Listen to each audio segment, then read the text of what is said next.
l'épisode précédent, notre héros Tormal, fort voyage pour Morrowind, a réussi à fuir les esclavagistes et à couler leur navire. Il a ensuite été repêché par les gardes de la ville de Vardenfell.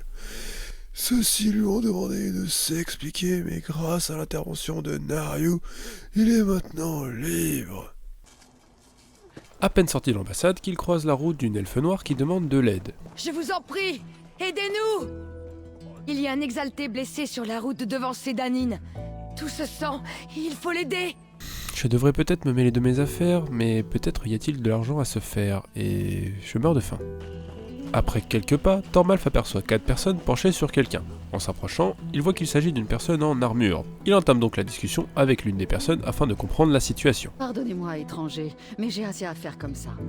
Je ne suis qu'un simple prêtre du tribunal, et les problèmes survenus aux tombeaux ancestraux dépassaient même nos exaltés. J'ai déçu le seigneur Vivec, et j'ai abandonné un de mes confrères dans le tombeau. Le chanoine Lévul. Il est resté derrière, une fois que nous avons battu en retraite de la tombe. Je sais qu'il veut y retourner, afin d'y poser les questions du seigneur Vivec. Mais il n'arrivera jamais à franchir les Dédras ou à poser les questions tout seul. Puissent les trois lui faire entendre raison. D'un seul coup, une forte lumière commence à agir d'un des prêtres présents. Thormal fait un pas en arrière et observe en dégainant son arme rapidement. Au crépuscule et à l'aurore, le mal rampe dans les ombres de ma bien-aimée Vardenfell. Mais voici qu'un étranger se porte au secours de mon peuple, comme je l'avais prédit.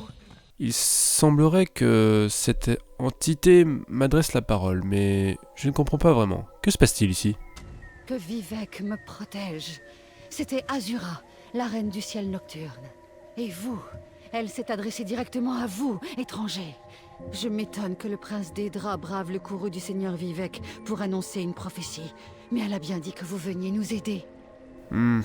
Des dieux, des demi-dieux, ouais. Peu importe, je vais sauver ce prêtre et il y aura probablement de belles récompenses à la clé. Une fois sur place, il aperçoit le chanoine Lévul dont on lui avait parlé et lui adresse la parole. Pouvez-vous m'aider dans ma mission? Il serait sacrilège de ne pas entrer dans le tombeau de ma famille pour mener les recherches demandées par le seigneur Vivec. Comme le disent les saints, le tribunal répond à nos besoins. Par contre, il va falloir être prudent. Des Dédras ont envahi la tombe. Difficile de parler à ses ancêtres lorsque des monstres tentent de vous tuer. J'aurai également besoin de votre aide lorsque nous atteindrons la salle d'invocation. Suivez-moi, mais guettez l'apparition de Dédra. Attention, ces créatures nous ont attaqués dès que nous sommes entrés dans les salles du souvenir. Ah, quelle odeur infâme. Bien que plutôt normale pour un tombeau, cela dit. Sans hésiter, Thormalf se jette dans la mêlée en attaquant le mage en priorité.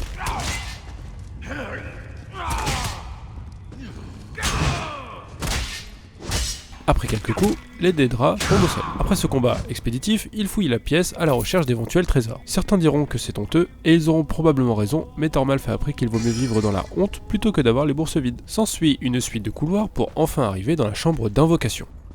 La chambre d'invocation. Je vais convoquer mon ancêtre, vous pourrez lui poser les questions de Vivec. Eh bien, chanoine Lévul, c'est à vous. Un sentiment de mal-être traverse le corps de notre ami lorsqu'il dépouille les urnes funéraires. Quelle est cette voix? En se retournant, il aperçoit un esprit matérialisé au centre de la pièce. Le seigneur Vivec a des questions auxquelles vous seul pouvez répondre, madame. Mon compagnon ici présent va vous les présenter avec votre permission. Le guerrier poète. Très bien. Posez les questions de Vivec. Il s'en approche doucement et parle à l'esprit. Posez les questions du guerrier poète. Ah, le seigneur Vivec a toujours su manier les mots. Dites-lui de ne pas s'inquiéter. Le cœur est en sécurité. Je me demande pourquoi il s'en préoccupe. Un ennemi d'antan, oui. Mais pas celui auquel pense Vivec. Sotacil a imaginé de multiples scénarios et contemplé infiniment de solutions. Il a même conduit des expériences sur sa propre divinité. extirpant de l'énergie pour l'étudier avant de la reprendre. Il a prédit une perte, mais pas avant l'effondrement du temple. Et maintenant, je retourne à mon sommeil. J'espère que c'est ce dont le seigneur Vivek avait besoin. Allons discuter dehors. Je n'ai pas compris un traître mot de ce que l'esprit a dit, mais tant que je suis payé à transférer l'information, moi ça me va. Merci de m'avoir aidé à accomplir ma tâche. Je dois à présent rentrer à Vivek. Y êtes-vous déjà allé? C'est incroyable. Des ziggourats qui sortent de l'eau et le satellite qui flotte dans le ciel. Vous devriez m'y retrouver. Je vous présenterai le seigneur Vivek. Entre nous, je n'ai compris ni les questions ni les réponses. Mais je m'y attendais. Certaines choses ne sont pas prévues pour les esprits des mortels. Voilà une autre raison pour vous de vous rendre à Vivek. M'aider à comprendre ce que mon ancêtre a dit. Excellent. Je dois juste m'arrêter rapidement à Sédanine pour prendre des nouvelles de mes précédents compagnons de voyage.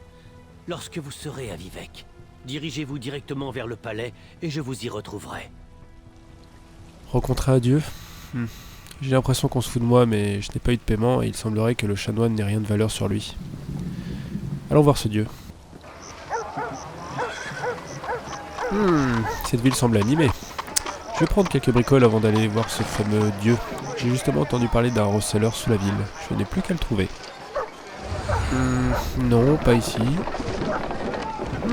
Ce pont me paraît être un bon chemin.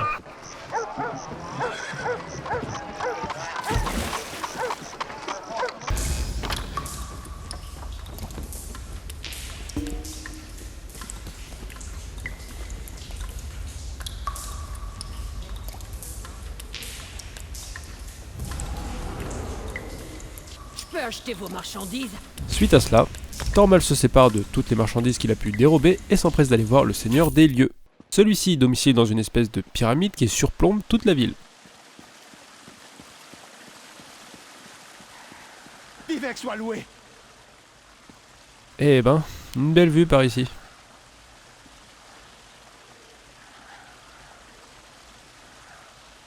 Bon allez, c'est parti.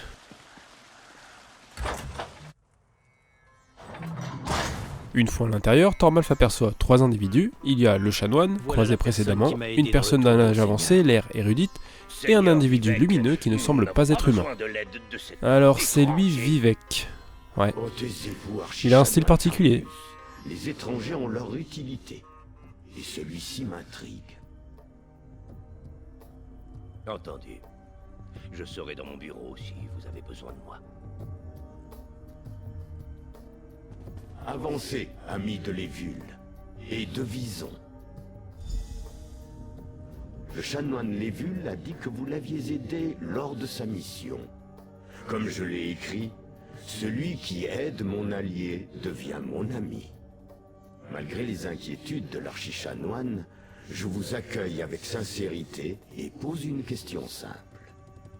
Êtes-vous prêt à nous aider davantage, étrangers? J'ai des ordonnateurs et des exaltés à ma disposition. De grandes armées de suivants et de prêtres. Par contre, il me faudrait un nouveau regard. Pourriez-vous mettre de côté vos buts personnels pour un instant et devenir les yeux et les oreilles d'un dieu? Parfait. J'ai besoin d'aide pour enquêter sur un étrange phénomène qui pourrait se révéler problématique d'après ce qu'a révélé l'ancêtre. Nous commencerons par un simple rituel de divination. L'archichanoine Tarvus pourra vous dire ce dont nous avons besoin pour résoudre ce mystère. Je me retrouve encore embarqué dans une histoire étrange, mais ma curiosité me pousse à aller voir de quoi il en retourne. Après avoir un dieu en tant qu'allié, ça pourra m'être utile.